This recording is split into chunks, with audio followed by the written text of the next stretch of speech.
Morning students, I taught you lesson in previous class.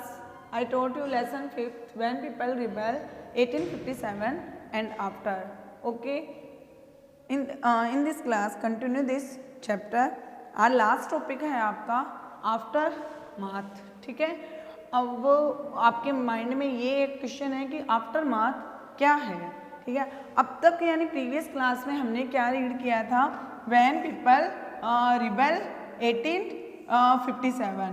ठीक है, यानी ये जो टॉपिक था वो अब तक के लेसन के या चैप्टर के अंदर हमने रीड किया था. अब ये लास्ट है.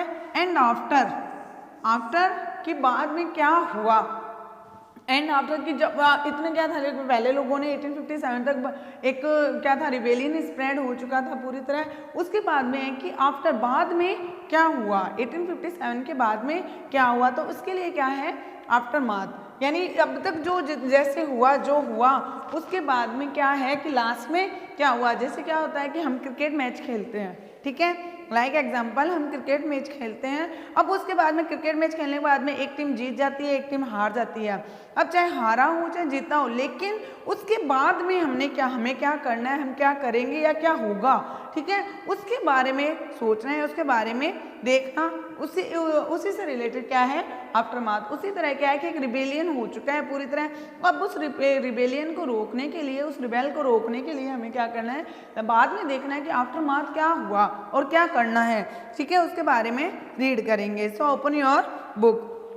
सबसे पहले क्या था, ब्रिटिश ने ये से सोच लिया था कि मतलब ये सारी जो चीज़ें उनको कंट्रोल करने में लगभग कितना टाइम लग गया था. मैंने लास्ट प्रीवियस क्लास में बताया था कि कम से कम उनको 2 साल लग गए थे इस पूरे इस पीरियड इसको रिबेलियन को रोकने में. ठीक है, इसको ख़त्म करने में. तो ब्रिटिश मतलब कंटिन्यू क्या थी, वो कंट्रोल किए जा रही थी.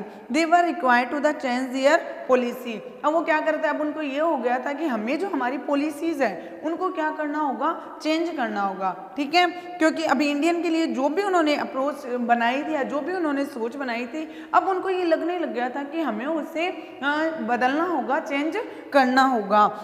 Regain control by the end of the 1857. और ये कम से कम इस सारी चीज़ों को हासिल करने में उनको कितना टाइम लग गया, लगभग 2 ईयर्स कंप्लीट हो चुके थे. यानी 1859 तक ये सारी चीज़ें खत्म हुई है, उनके कंट्रोल में आई. अब ये सब कुछ होने के बाद में यानी 1857 से लेके 1859 तक का जो पीरियड था उस तक तब तक क्या थी, ये इनको कंट्रोल में लाने में इनको समय लगा. List of the important changes that were the introduce by the British. अब कुछ चेंजेस थे जो ब्रिटिश के द्वारा क्या किए गए थे, इंट्रोड्यूस करवाए गए थे. क्या क्या चेंजेस थे, क्या क्या बदलाव थे या क्या क्या चीज़ें बदली, उनके बारे में कुछ लिस्ट थी. जैसे नंबर फर्स्ट, अब कुछ अलग अलग नंबर के ऊपर थे. नंबर फर्स्ट पे उनकी क्या क्या ऐसी लिस्ट रही है. The power of the East India company was transfer to the British crown. जो ईस्ट इंडिया कंपनी की पावर थी वो किस में ट्रांसफर कर दी गई, ब्रिटिश क्राउन में ट्रांसफर कर दी गई. फर्स्ट उनका क्या था, जो चेंजेस था, क्या चेंजेस हुआ, जो ईस्ट इंडिया कंपनी की जो पावर थी वो किस में चेंज कर दी गई, ट्रांसफर कर दी गई ब्रिटिश क्राउन में. ठीक है, सेकेंड आता है British parliament passed a new act in 1858. अब जो सेकेंड में क्या था, एक एक्ट पास किया गया था. ठीक है, न्यू एक्ट पास किया गया था. कब पास किया गया था, 1858 के अंदर एक न्यू लॉ बनाया गया, न्यू एक्ट पास किया गया था. Next, member of the British cabinet was appoint a secretary of the state of the India.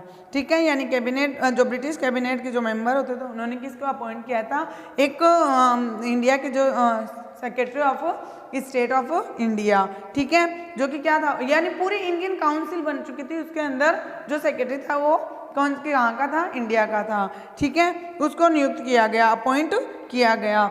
Governor general of the India, India का जो गवर्नर जनरल था वो अब उसकी पोस्ट क्या हो गई थी, वाइस राय. ठीक है, उसका चेंजेस किस में हुआ, वाइस राइज में हुआ. जो पर्सनल रिप्रेजेंटेटिव ऑफ क्राउन, यानी जो क्राउन था उसका पर्सनल रिप्रेजेंटेटिव था. ठीक है, यानी अब ये क्या थी कि अब कंपनी के हाथ में जितनी भी पावर थी, इसका मतलब एक ऐसे देखें कंक्लूजन निकालें तो कंपनी के हाथ में जो पावर थी वो अब सारी किसके हाथ में आ चुकी थी, ब्रिटिश क्राउन के हाथ में आ चुकी थी। उसने जो एक्ट पास किया था कब किया, 1858 में एक एक्ट पास किया गया था, ए न्यू एक्ट पास किया गया था। और member of the British cabinet was appointed as the secretary of the state of the India. ठीक है, अब आता है next, all ruling chief of the country were assured. ठीक है, all ruling chiefs of the country, country के जितने भी जो भी रूलिंग चीफ्स थे वो क्या थे, अब पूरी तरह से अश्योर्ड हो चुके थे। नेक्स्ट आता है, their territories would never be annexed in future. अब उन्होंने क्या बोला, ब्रिटिश ने उनको बोला कि उन्होंने ये उनसे प्रॉमिस किया या उनको ये बताया कि अब जो हम तुम लोगों की जो टेरिटरीज है उसको हम अब तुम लोगों से अनेक्स नहीं करेंगे, छीनेंगे नहीं।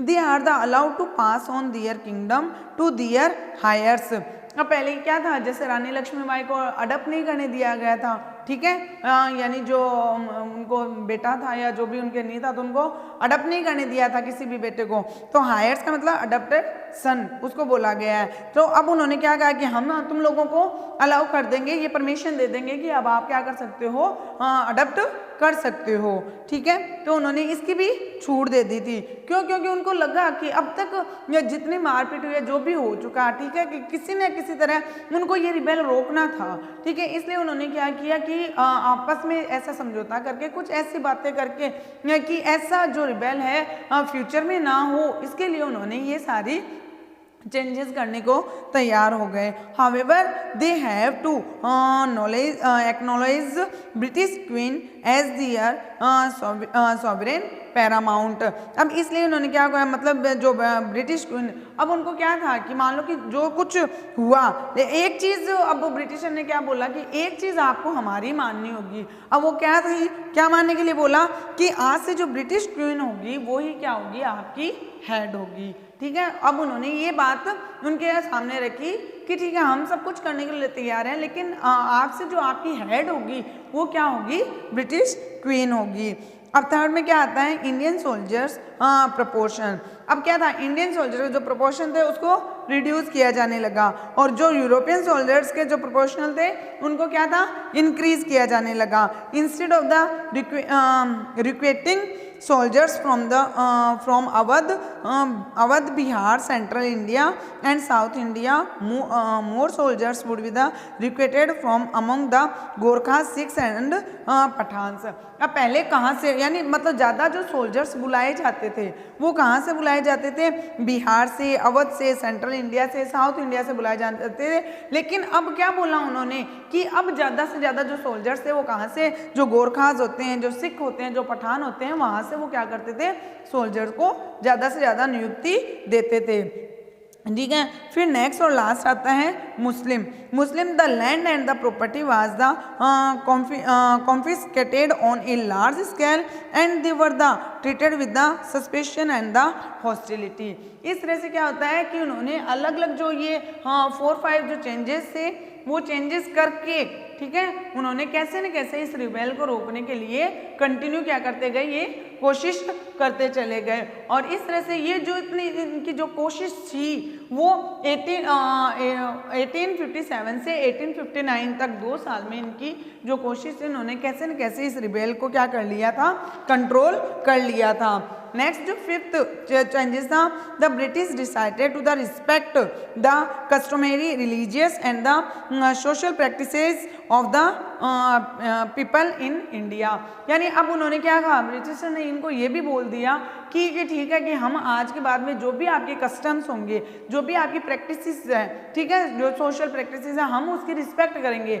आज का हम जो भी कोई भी काम करेंगे, हम उस चीज़ का ध्यान रखेंगे कि उनको कहीं ना कहीं किसी प्रकार का कोई उनके लिए इररिस्पेक्ट ना हो, या हम मन से या मान लो कि हार्टली उसकी क्या करेंगे, रिस्पेक्ट करेंगे। ये भी उन्होंने प्रॉमिस कर दिया।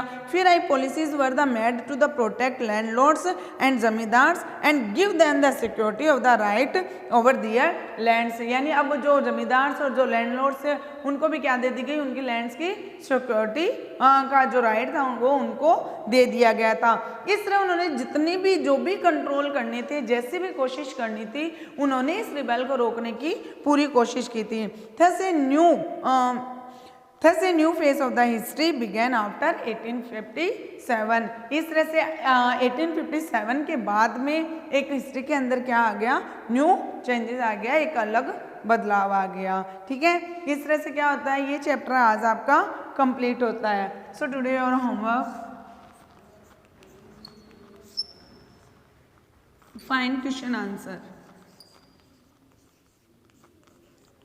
And read lesson 5th. Thank you.